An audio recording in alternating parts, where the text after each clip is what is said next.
It may surprise you to learn that people with developmental disabilities are sexually abused 7 times more often than people without disabilities. It may also surprise you to know that most people with developmental disabilities want to have relationships, but few are given the tools and opportunity to create those relationships in a safe and meaningful way. To address this, through funding from the Mental Health Services Act and in partnership with the Department of Developmental Services, we have developed training materials to teach people with developmental disabilities about how to create safe and meaningful relationships, while also being given information about sexual abuse and coercion. The goal of the project is to reduce risk factors associated with sexual abuse and to increase protective factors of prosocial behavior. Is a dressing room in a department store a private area? No. Public. Even if the door's shut, the door's locked? Yeah. Still public. Still public. They're both adults. Looks like both of them are consenting, but it's in a public place. We have created a series of tools for providers, tools that are meant to directly teach social skills, give people information about relationships, and bring up conversations. The program includes 24 lessons with evidence-based practices, easy-to-follow instructions, and visual supports that include photographs and videos. The lessons are divided into 2 programs: an introductory program where participants learn about boundaries, setting up dates, and identifying sexual abuse, and an advanced program where the focus is on managing the strong emotions that come with relationships, recognizing signs of healthy relationships, identifying laws of social sexual behavior, and sexual health and contraception.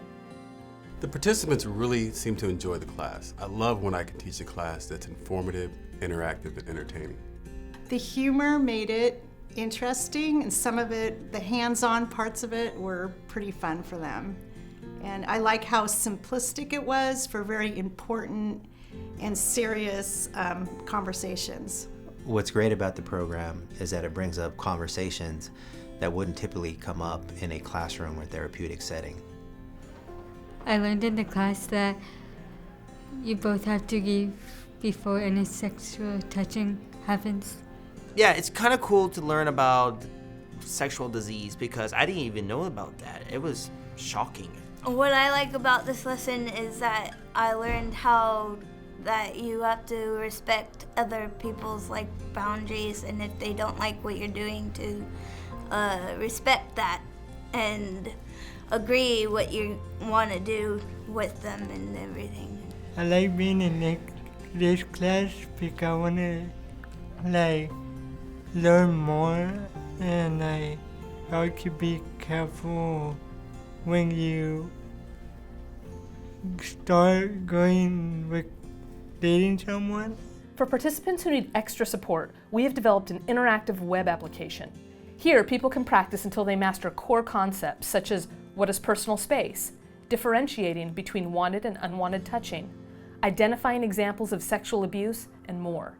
The application can also be a useful progress monitoring tool for teachers and providers who track progress on goals. This program will be available for free starting in 2020. For updates on the development and availability of the program, please visit our website at relationshipsdecoded.com.